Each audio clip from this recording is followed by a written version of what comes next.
We are back, I believe, ladies and gentlemen. I believe we are back, although, let's see here.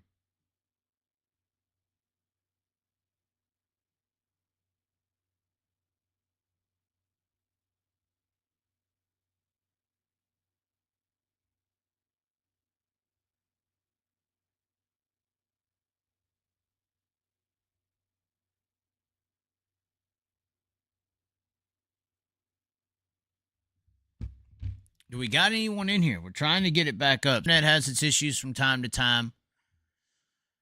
We were, where were we at there as far as time frames? I'm not sure what we were at as far as total time. You must have pissed someone off. They kicked you off, bro, once I started talking about gatekeeping. Somebody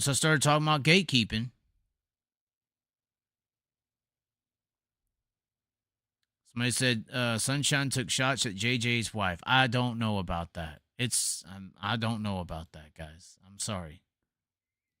I do try to stay away from bad people. It does occur. How long was that original video that we did? This is how we do. It's not for everybody, but the chosen few. We were just on there about an hour. Morning, right? Morning.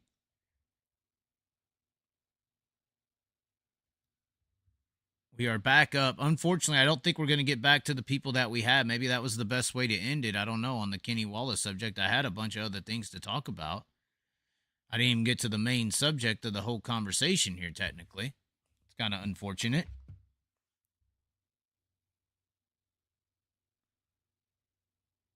Let's see here.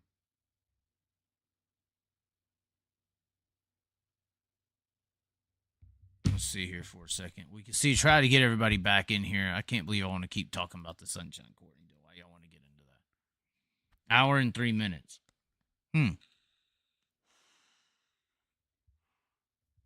I guess we got to have two shows now. One is responding to, what was that? I guess we could have the first part be, what? McCready, Dirt Cali, High Limit Outlaw, Dirt Crowd, and Kenny Wallace. Just end it at that. I guess we could have it at that one. And then this could be like a whole nother name.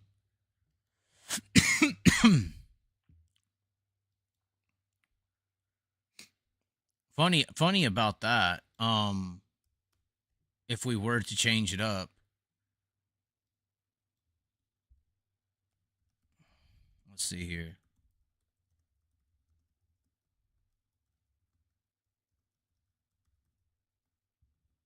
We could change it up. Hold on. I could change that other one up.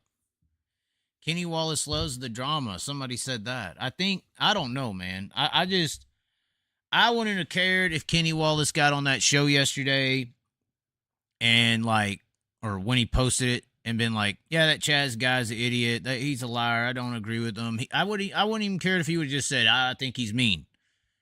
But when he started saying, lying, in my opinion, lying about me on his show, when he started lying about me, trying to say that I had told him that I have to go after him and be, I guess, aggressive or mean or feisty towards him to get his ratings up, when he said that Kyle Steffens had sat me down and talked to me and all these lies, I did not like that at all. When he started lying, I didn't like that at all.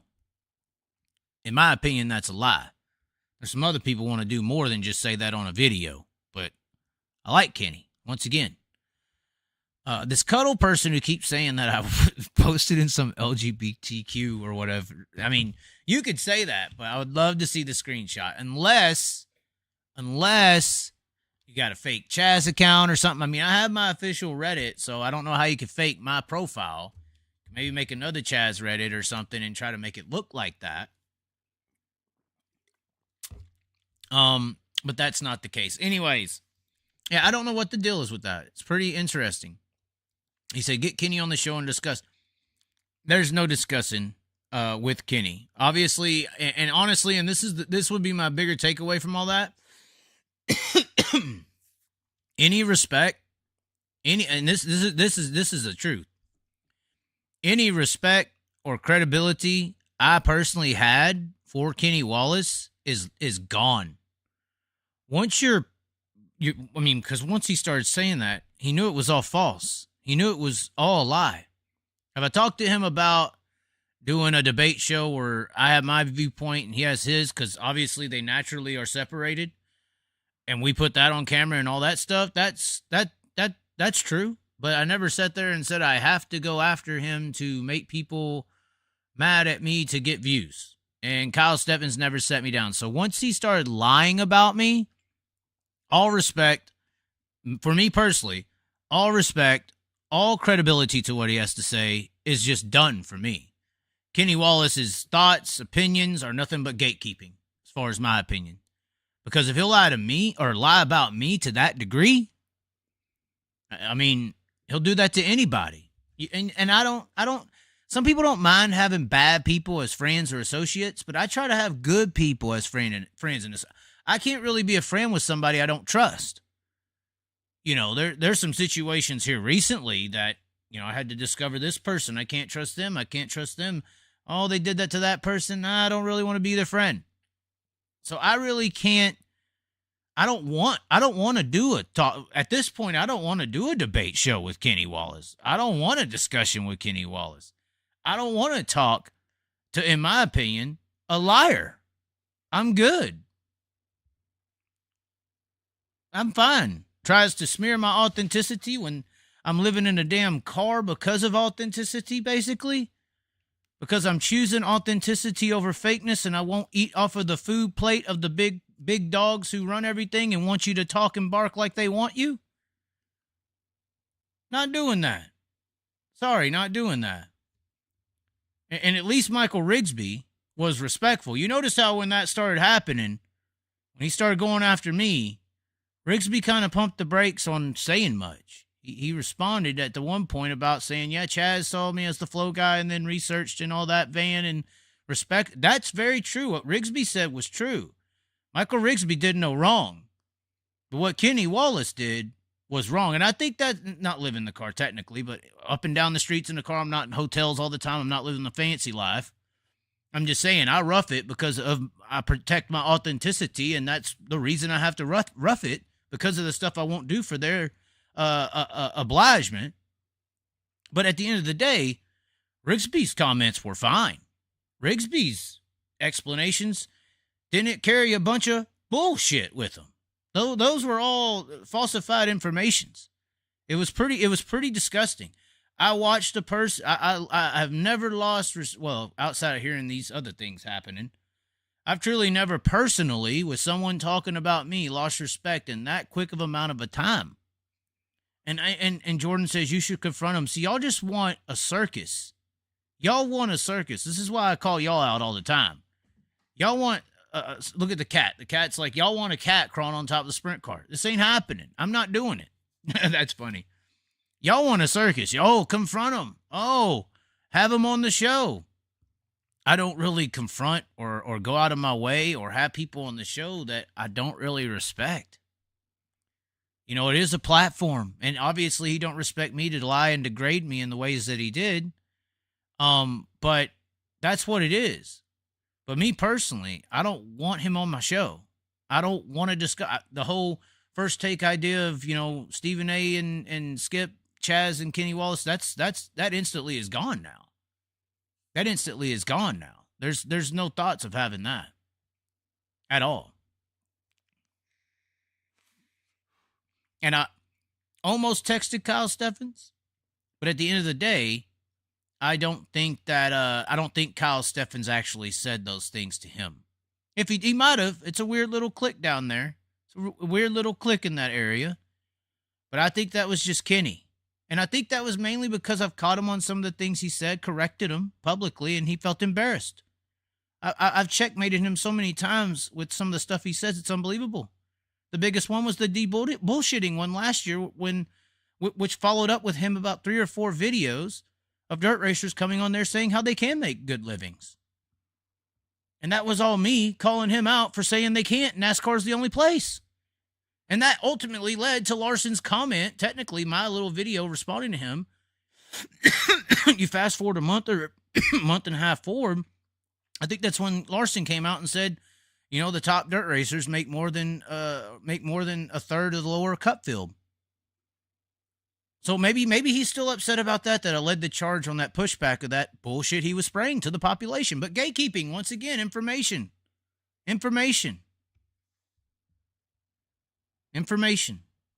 But anyways, ladies and gentlemen, I guess we could get back to the show. We almost got everyone back. We've actually lost 100 viewers. It is getting late, 11:30 Eastern. Do we want to go through the rest of the topics? We can, because I did want to go through the rest of the topics.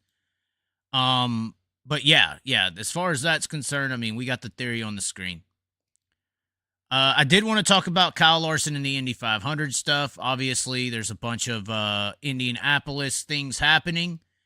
And I think that there is only one thing that is going to destroy Kyle Larson at Indianapolis Motor Speedway. I think Kyle Larson would absolutely destroy these guys. The premier oval racing talent of America is not in IndyCar racing. These are a bunch of guys who were attempting to go to the F1 ranks, didn't make it. IndyCar racing was like a backup plan for most of these drivers. Most, not all. And if this was a road course race, Larson would be in trouble. But it's not. It's an oval track. Most of your premier oval racers, I would say, in the world have been going to NASCAR-style racing for a long time. And if they haven't gone to NASCAR racing, they're on the World of Outlaw Sprint Car or back to the other form of motorsports where you can make money, which would be the World of Outlaw Sprint Car Series or late models. And I even put a comment down here. And it's being liked right now.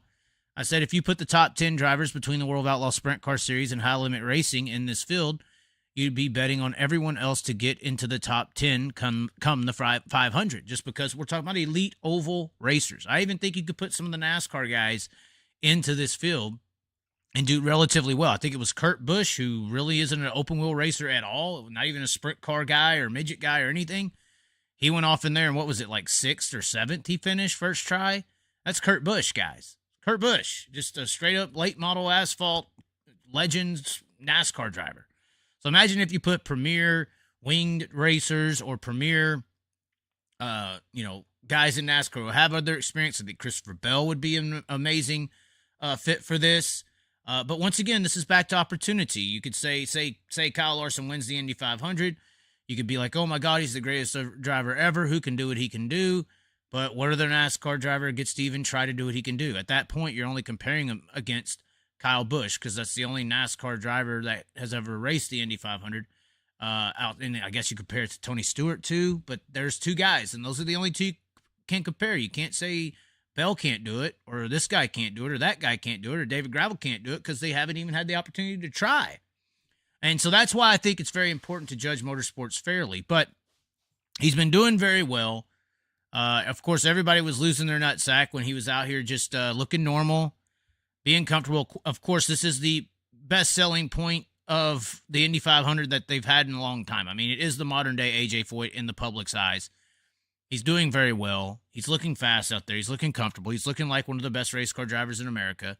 High Limit in the World of Outlaws ain't out there. Of course, the High Limit World Outlaw Sprint Car Series has handled Kyle Larson's ass better than anyone else in the motorsports world this year, because that's where the best race car drivers in America are right now, especially when it comes to circles currently. Well, outside of maybe the super late model ranks. But unfortunately, he was fast at one point, fell behind that speed. This was the top 10. Scott McLaughlin, Will Power, Colton Herta. You know, and race cars do matter a lot here. There's a reason Penske and Ganassi have won so many times over and over. I believe he's in the McLaren ride, Larson, that is. And Larson did end up the practice down there in, 15th, I do believe. Best lap 39.95, fast lap 39.2. Now, that's very funny. You know, that's something back to the competition of fields. This is why Dirt's so far ahead. You're talking about the difference between first and 15th being, what is that? 0.7 of a second, a little over 0.7, almost a full second between Kyle Larson and the top car. Of course, practice, there's cars out there. You're catching drafts. Some people are catching at the right time, coming from several car links back, getting runs, perfect timing that can make this happen. He did finish 15th, but I still think that the talent of Kyle Larson is superior in a oval racing sense than anybody in the field that we're seeing here listed. That's just how I feel. In a oval racing sense, if this was road course racing, I would give Larson no chance. He would probably get destroyed. But as far as premier oval racing talent in America, there hasn't been any of those guys going to Indy cars. They've been going the NASCAR stock car route, or they've been going World of Outlaws Sprint Car Series and late model racing route, or Cars Tour or something like that. They haven't been going to IndyCar racing. The majority of the IndyCar field on a weekly, most of the time basis is failed F1 drivers. They attempted to go to Formula One, F3 or something. They didn't have the money or opportunity to go to F1. Not saying this could make them any worse or any better, because F1's just as bad to get into as far as needing the money and right connections and kissing this and that to get up into than NASCAR is. It's twice or 10 times as harder monetarily to get into F1, and nepotism and all the monarchs and all this stuff. You're dealing with them big time in F1. So not saying these guys are less talented, but most of these guys attempted to go that route. That was the dream. That was the icon. And IndyCar racing ended up being a supplemental series that they just, all right, we'll make a good career here. Just like some of the dirt guys, they go, all right, we'll go to NASCAR. We'll try to make it. And then they don't have the money or opportunity, and they're just as good as some of the Cup or F1, just like these guys might be better than some of the F1 drivers. But the dirt racer just didn't have the same Larson-esque opportunities, didn't have the funding. Michael Buddy Kofoid didn't have the right situation or the right people invest into him and give him rides or this, that, and the other, or maybe rides weren't available. And so they have to go back to the dirt track racing scene for a racing and career, or a career in racing. Sorry about the dyslexia there. But so that is why I'm saying that Larson is just elite in this field as far as oval racing is concerned. It is an Indy car, but hey, man, that's Kyle Larson. Don't matter what car you're in. Now, there is one thing that could destroy this entire deal. The one thing that could defeat Kyle Larson in this situation is what seemingly is destroying the entire racing world on the same weekend. This thing's becoming undefeated, guys. And that's the rain. Let's be honest about it. Let's just, this is the, I know it's a 10-day, guys, but these 10 days have been pretty damn accurate lately now, haven't they?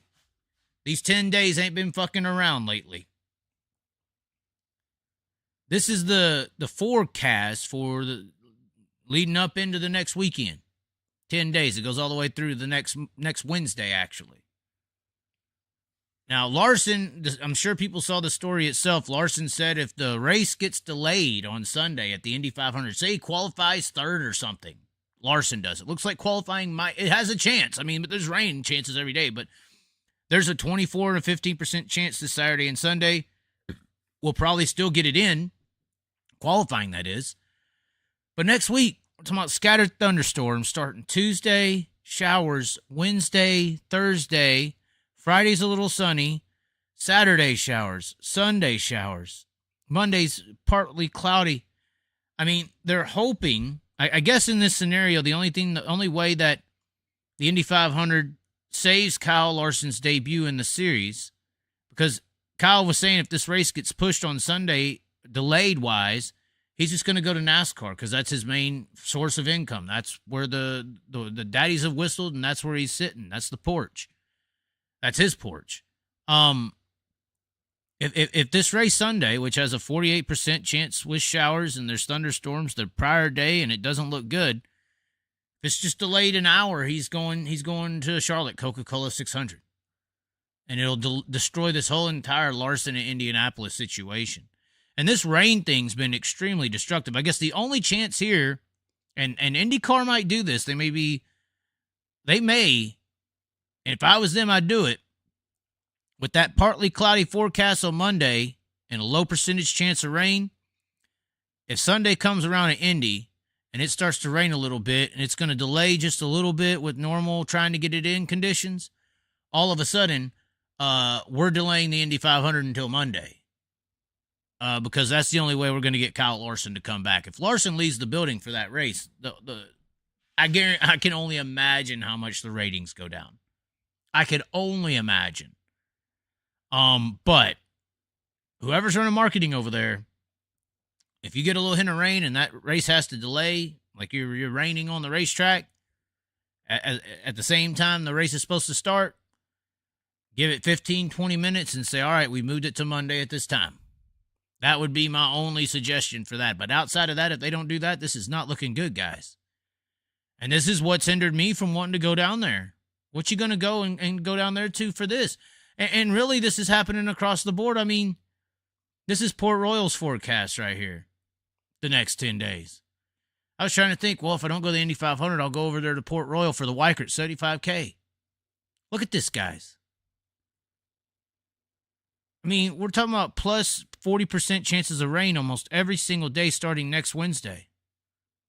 This Friday, even this Saturday, is an 81% chance of rain at Port Royal. You saw the Devin Borden post on Facebook if y'all follow him. They had 3 options on where they're racing Saturday. They had an option 1, 2, and 3. 1 was Port Royal. 2, I believe, was Sharon World of Outlaws, and then 3 was some other race, but it's not looking good over here in PA for racing. And the Weikert 75K, I mean, PM showers are never good in the forecast. And showers the next day, so you're going to rain all day and night. Literally, look at this. PM, AM, showers. Just drench. How are we blaming streaming at this point? This forecast is taking your damn fans away. That's the honest damn truth. This forecast is taking the damn fans away. What's the other one I had pulled up? Chillicothe, Ohio. I'm like, I'll go to Atomic. That's what it was. I was like, I'll just go to Atomic now. Obviously, the forecast has got a little bit better for Atomic, which is next Friday and Saturday, 24th, 25th. That's, obviously, I don't know if they're racing this Saturday, Friday and Saturday, but 60 and 58% at Chillicothe, Ohio. But next week, there's supposed to be the big Memorial Day weekend race at Atomic. And that's got showers in the forecast for Saturday. Not that bad on Friday. So this is improved. So it's looking like the Outlaws next week at Atomic is good. We're currently in Ohio, planning to go to Attica Friday and Sharon Saturday. But once again, I mean, if we want to pull up forecasts, this is why everybody's not going to the track. I mean, look at this. Friday night. This is Attica, guys.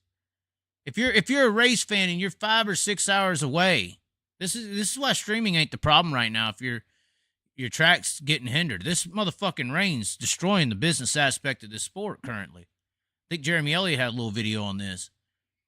If you're a race fan, 5 or 6 hours away, I'm like, I think I'm about 2.5 hours away from Attica right now. Do I really want to go and spend all the gas? I got to pay tickets. I don't get credentialed. All this stuff to sit in 60 degrees with a 62% chance of rain.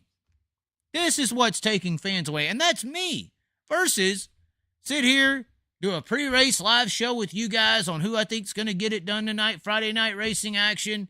You're going to have Utica Rome and Outlaws. I can sit here and have 3 TVs going, talking about the race beforehand. Or if I'm just a regular fan, I can just sit here and chill and live comfortably, put a damn heater on. And if it rains, it rains. If it don't rain, if it don't rain, I get to watch it. And I'm still watching High Limit, and I'm watching Outlaws and late models and whatever the hell else I want to. That is where streaming does play a factor. But the only reason I'm even questioning on if I'm going to stay here and watch all these streaming services is because of that damn forecast, sir. Because of this damn rain, I'm even contemplating sitting. If it was no rain, if this was a 10% chance and the temperature, I'm fine with that. If it was like a 10% or 9% or 15% or something like that, I wouldn't even hesitate to go to the race. But that's not what it is. It's 62. And if you're a guy, at least I'd go to the track and make something, meet fans, take pictures. If I'm a regular guy and I'm, 5 hours away, am I going to do that? Versus sit here and see what happens on DIRTVision if it races or not.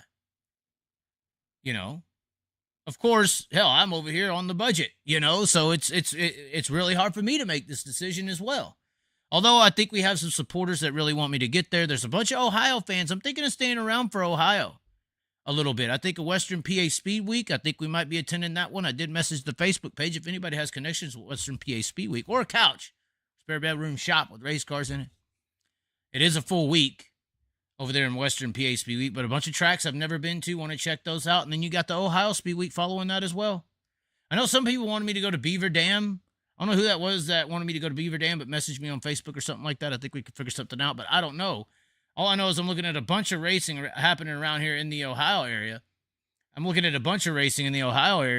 Western PA Speed Week about to pop off right here the following weekend from Memorial Day weekend. And then right at the end of that, Ohio Speed Week pops off. So you'll have about 10 or 15 days straight of racing. Millstream Speedway is returning. That's monumental in itself. So Waynesfield has a race. Hilltop has a race. I mean, these are tracks I've never been to. I haven't been to a bunch of Ohio racing. Been looking forward to it. Been around it. Went to Eldora several times. But I haven't been to much Ohio racing, and there's a lot of good race teams around here. They pay well. The Fast Series does very well. Or Attica Fremont, AFCS, whatever it is, that pays very well. So I don't know. But at the end of the day, these forecasts is what's killing it.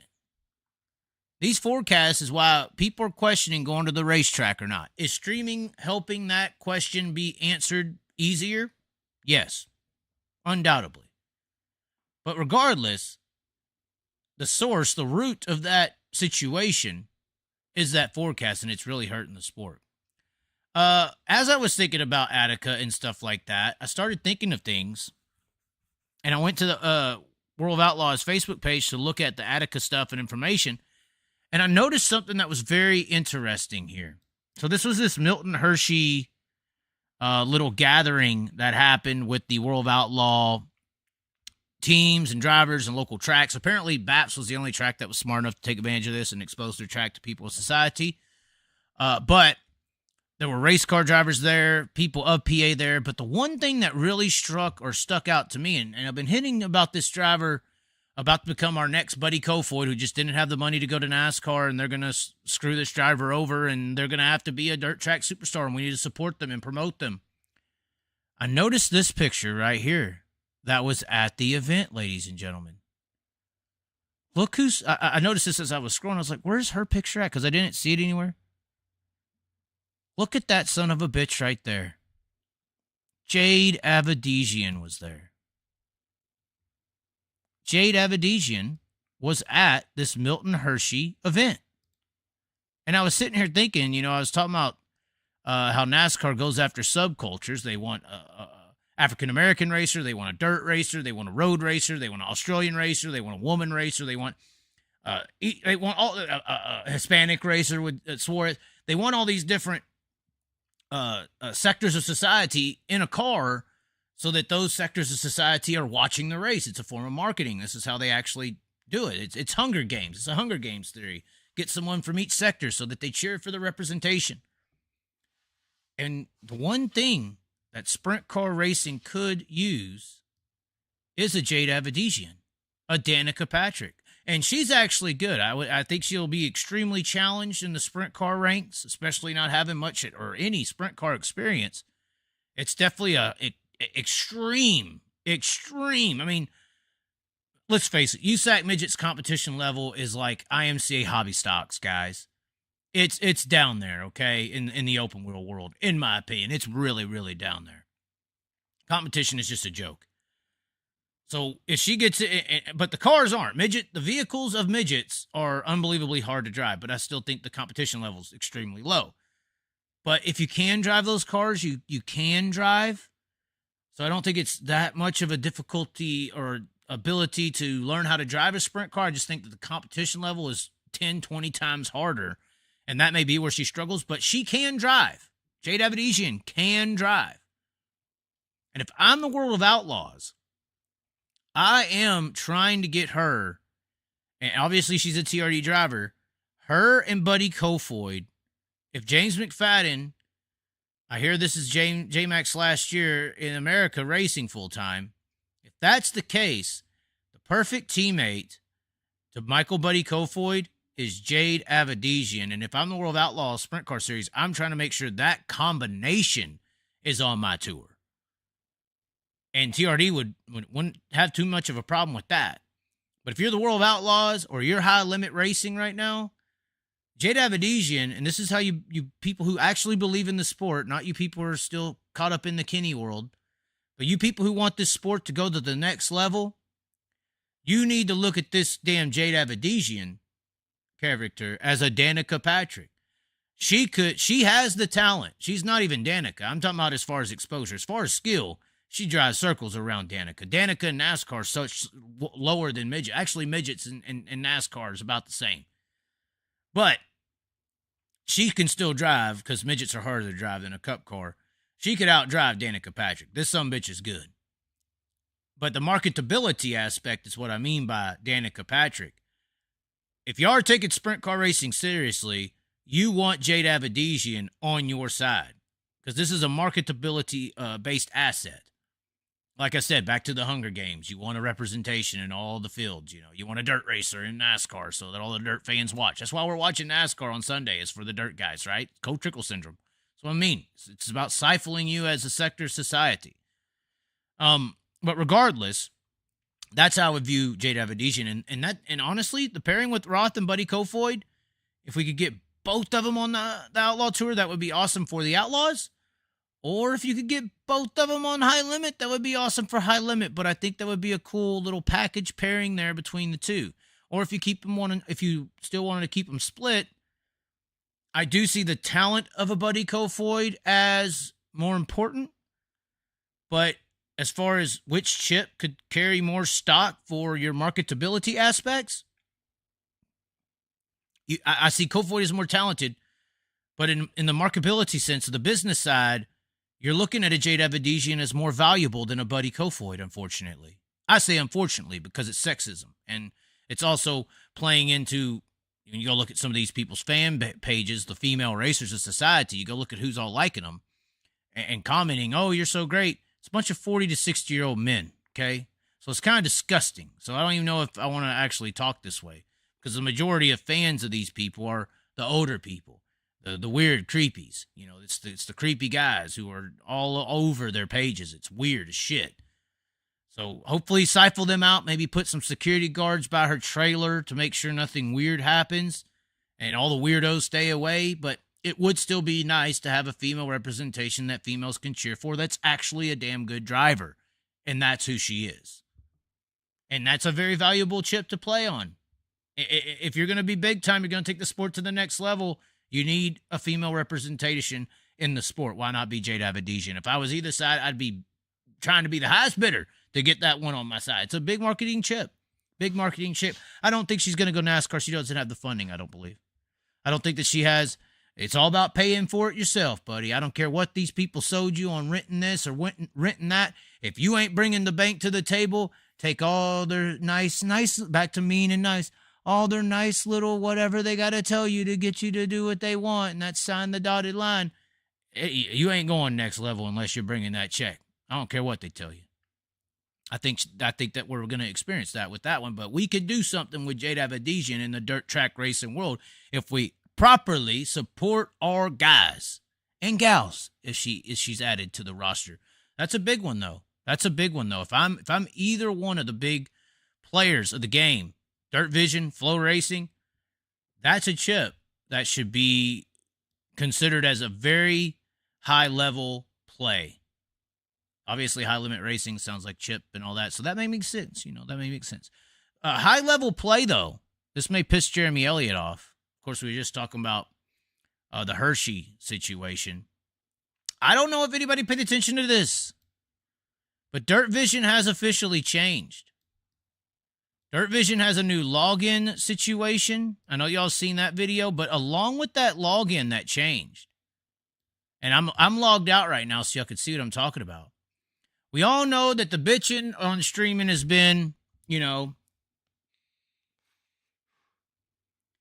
well, they're not giving the track nothing back. Oh, well, it's DIRTVision, for instance, it's $350 a damn year, $300 a year. And that's so much compared to Flow. And then you have guys like, and this is why I think Jeremy Elliott's going to be mad. Jeremy Elliott's like, well, we don't sell subscription-based. We sell tickets per race so that the tracks get an even cut of the per race purchase of a ticket to watch the subscriptions because they can more so track how much a particular race is earning when it's a per race purchase because you can actually have a grand number, whereas subscribers, they could be subscribing for all the different, you could break down percentages like I think Flow's going to with the high limit charter system. But it's a little harder when you're on a subscription service to determine, oh, well, this Millbridge had 1,000 viewers tonight. Well, 800 of those viewers only have DIRTVision for the World of Outlaws. So why should Millbridge get a cut of that money? But when you go to the Sprint Car Unlimited situation and you're selling per stream tickets, you can put a price on that. You can put a value on that a little quicker, a little easier. And look what happens. For instance, if I want to watch the World of Outlaws this Friday, look what has happened here, ladies and gentlemen. You now have the option to buy the Fast Pass for $300, or you can purchase this race only now on DIRTVision for $24.99. You don't even have to have a subscription anymore. This is obviously cheaper. This is how the DIRTVision's helping everyone. They love you. This is cheaper than an at-track price. Because the Sprint Car Unlimited model is somewhat near the track price, but I think he still takes care of the track. He's got to do it that way. I think it's a smarter way. But when you got all this collateral, it's more enticing to these little tracks who want to do it in the same kind of way to supplement, to get the rights to certain events, and then charge a lower price for everyone's benefit. But it does seem in this new update that DIRTVision now has per race purchases. And is this going to lead, because everybody's talking about how the Flow high limit racing business model is, there's options to be supplemented with broadcasting revenue. And DIRTVision and World of Outlaws have traditionally not been a part of that plan. It's usually been separate from track revenue. You're not touching the streaming money. But this per race deal has kind of been the small business way of doing streaming over the last few years. The big players have been doing the subs. The per race deal has kind of been for the more so local, regional streaming companies like a Sprint Car Unlimited.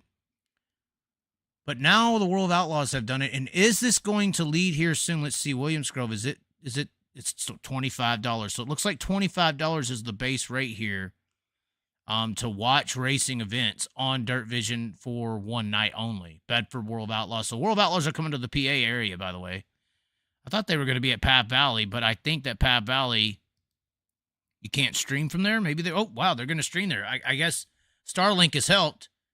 But yeah, you can now purchase single individual races on DIRTVision for $24.99. And is this going to lead towards that cut for the racetracks in actual per race purchases that we see being done on the local, regional? I don't know how Flow's determining what they're giving tracks on their percentage in revenue on the broadcast. That's a whole nother way. But most of these times where you hear about streaming companies giving back to the track, it's usually based on per race purchases. And that is what this looks like is going towards. They're going to start going towards, to me, it's what it looks like. They're going to start going towards supplementing racetracks in certain scenarios, a percentage of purchases to watch the race, because that's the scheme I haven't seen this per race purchase option up here before. I haven't seen it. And it is something that other people boost about. You don't have to buy, taking care of the tracks. Well, now the big player has opened up the option to do so as well. I believe this is the Anderson Speedway. This is the Little 500, which DIRTVision does have the Little 500 this year, by the way, ladies and gentlemen. The Little 500 before the Indianapolis 500 is on DIRTVision. It is May 23rd. 11:15 a.m. I believe is when that, or May 24th, 11:15 a.m. Let's see. Yeah, that is the day before the Indy 500. That'll be an interesting event if we go. I have no idea where I'm going to be going here. The rain is going to be pushing me around a lot. But interesting detail I just noticed on there. Interesting detail. Let's see. Have we got our viewers back? Hell no. We were at 170. We're only at 93.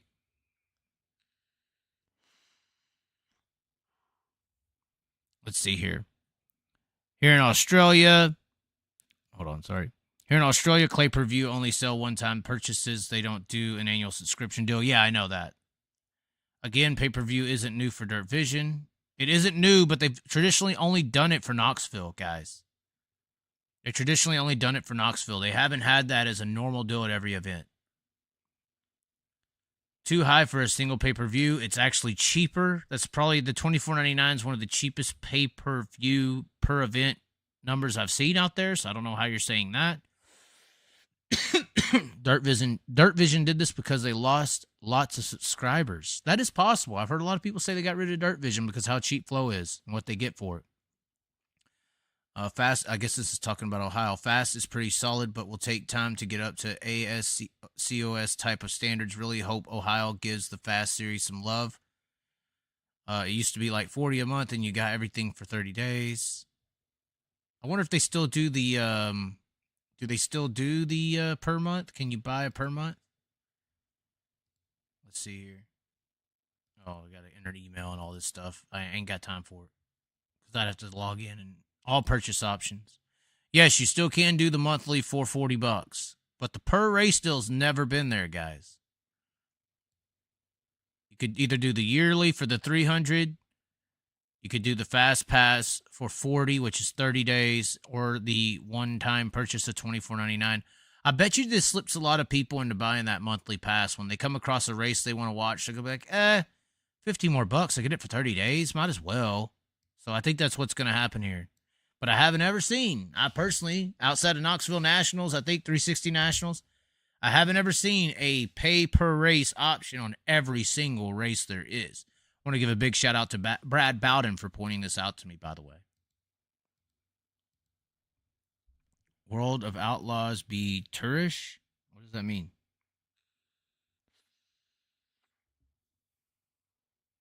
Somebody said, no, they've always had it. I promise. I know they haven't. This guy, this Mike V sounding like Kenny Wallace in here, making shit up. Jade is the best female driver we have seen. Obviously, she is no Kofoid.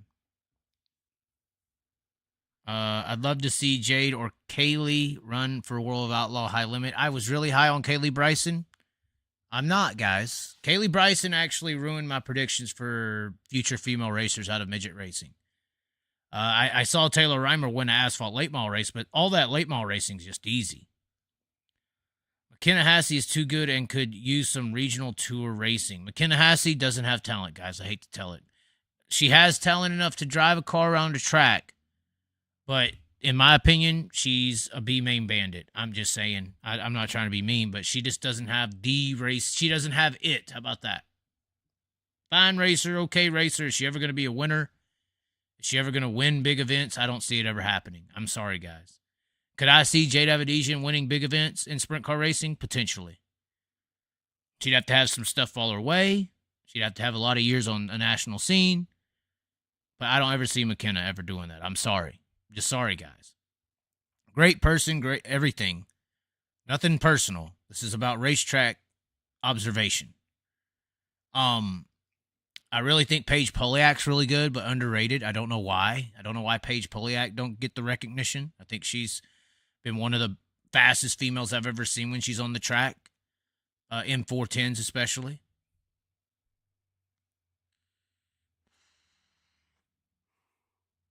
So Cuddle must be Spike at this point. That's what we've learned.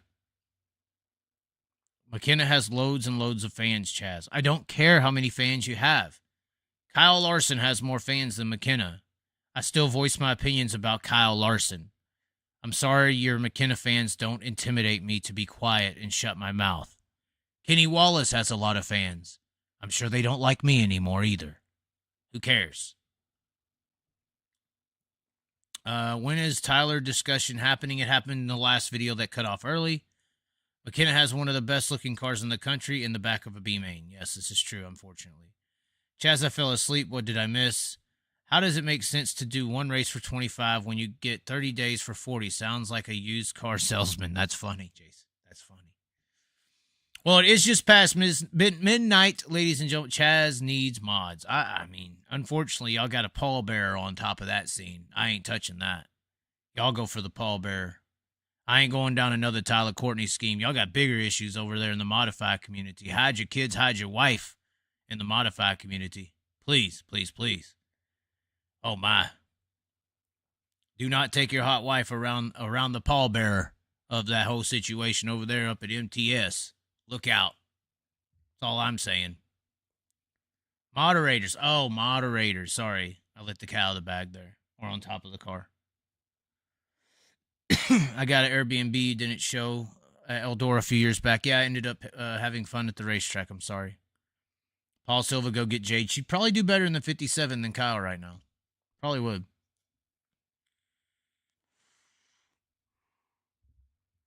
But anyway. Ladies and gentlemen, I guess that is going to do it. Thanks for tuning in. It is midnight here on the East Coast. We might as well. Somebody said, Cuddle said, how long? Hold on. Let's see. I swear this Cuddle person is Spike. This has to be Spike undercover, guys. He's identifying as gay. We all knew that Spike was somewhat of a transgender person at heart. We could all kind of get that vibe from him. One of those big butch in the public eye, bitch in the private eye. But I've been doing live talk shows since end of November 2017. So Cuddle is a troll 100%. Yeah, it's Spike. It's surprise. Spike is identifying as something else. Surprise. That's exactly what's going on. Somebody said, take calls, what? So we could be up till 4 in the morning? Ryan Harris, you're at work. That's why you want me to be on here taking calls. Wait, I'm making these things up because you never looked at the details. No, you're making things up because I had several people within the industry send me messages about how, wow, have you seen this new edition? Because people within the industry know that it's never been there and I've never noticed it and no one's ever noticed it. So that's why people in the industry have never seen it. So the Chaz needs another penthouse tour. This is funny. This is true. Somebody said, I'm at work too. Take some calls. It's a bunch of you graveyard shift people trying to make me become the grave digger of your life. It's insane.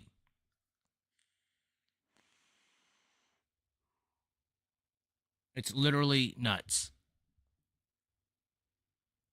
Oh, my God. Let's see. Fine.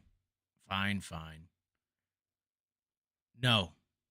While back to front Spike. How about this? We'll do call-ins. I got to go and fix this other video that is all messed up. We'll do call-ins tomorrow after High Limit. Because High Limit's supposed to race at Outlaw. Hold on. Let's check weather before we do this. This is the problem. Problem with the racing world right now. Dundee, New York, tomorrow. Says AM clouds, PM sun, 14% chance of rain at night. It looks like it's going to race. It says it's going to be 53 degrees, though. So we will do live call-ins tomorrow, post-high limit. That's what we'll do. Post-high limit, be ready to call in, ladies and gentlemen. But anyways, be sure to like the video, subscribe. Links in the description for the Venmo and PayPal. I want to give a big shout out to some of the people you've seen up here. Additional names that have been added on. If you join the membership of the channel, I'll be putting Bigsby on is going to be on here now, your next video. But if you've sent anything, direct funds are more important, I feel like, than the memberships. I'll put your name up here no matter how you do it. We do have Venmo, PayPal links in the description for direct support. Obviously, sponsors are great. If you have a business or anything you'd like to see get on the Chaz, get put out there, we would definitely assist you in doing that as well. Still, if you want to contact me, Instagram, Twitter, Facebook, long live the Chaz on all those social media outlets, also TikTok, all this other stuff. Snapchat is at ChazT7Z or Chaz7Z, something like that. ChazT7Z, I believe, is my snap. But only the hot women need to add me on there. Regardless, thanks for tuning in. Hopefully you enjoyed the shows. I gotta go fix the other one now. But like the video, comment below. What do I say? Share it around. Sharing's caring. Sharing's more important than fucking, following sometimes. If you haven't been a subscriber, go ahead and click the subscribe button. Join the membership of the channel. That button's down there too. And as always, we will catch you next time. Thanks for tuning in, ladies and gentlemen. And Spike.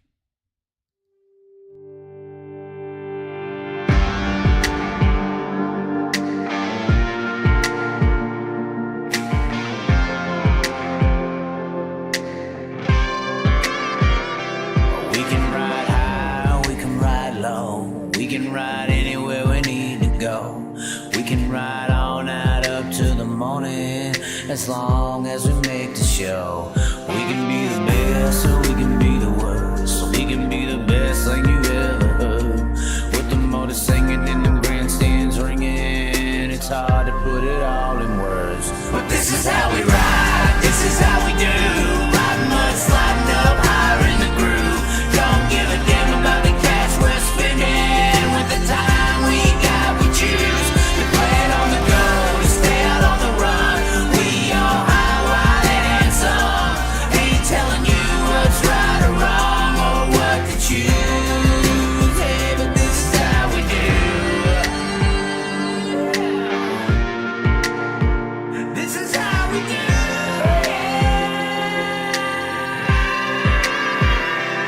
Out on the dirt ovals we play, life in the bright lights with no shade. So letting her go, letting her rip, letting her fly, tossing her in sideways, living the life, letting her ride, eyesight winning to die. Cross her up on the cushion, crossing the line, cause some drama and some bullshit they didn't like. And if they don't like the move, then we're ready to fly. But this is how we ride, this is how we do. Riding mud, sliding up higher in the groove. Don't give a damn about the cash we're spending. With the time we got, we choose to play it on the go, to stay out on the run. We all high, wide, and handsome. Ain't telling you what's right or wrong or what to choose. Hey, but this is how we do. This is how we do.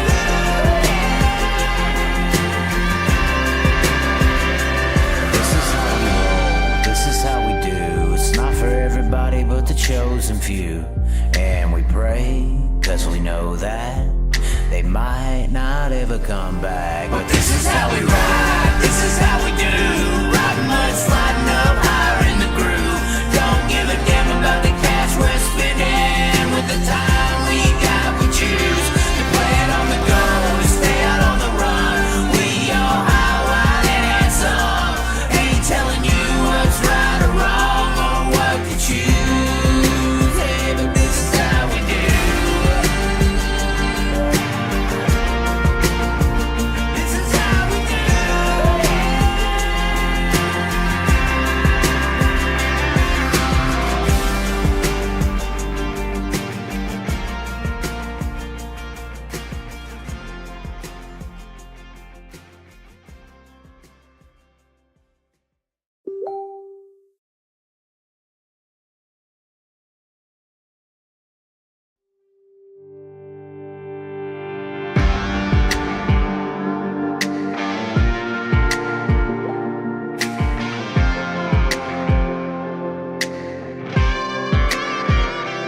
We can ride high, we can ride low. We can ride anywhere we need to go. We can ride all night up to the morning, as long as we make the show. We can be the best or we can be the worst. So we can be the best thing you ever heard.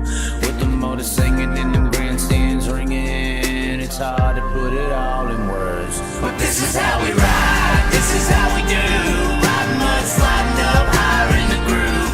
Don't give a damn about the cash we're spending. With the time we got, we choose to play it on the go, to stay out on the run. We all high, wide, and handsome. Ain't telling you what's right or wrong or what to choose. Hey, but this is how we do. This is how we do.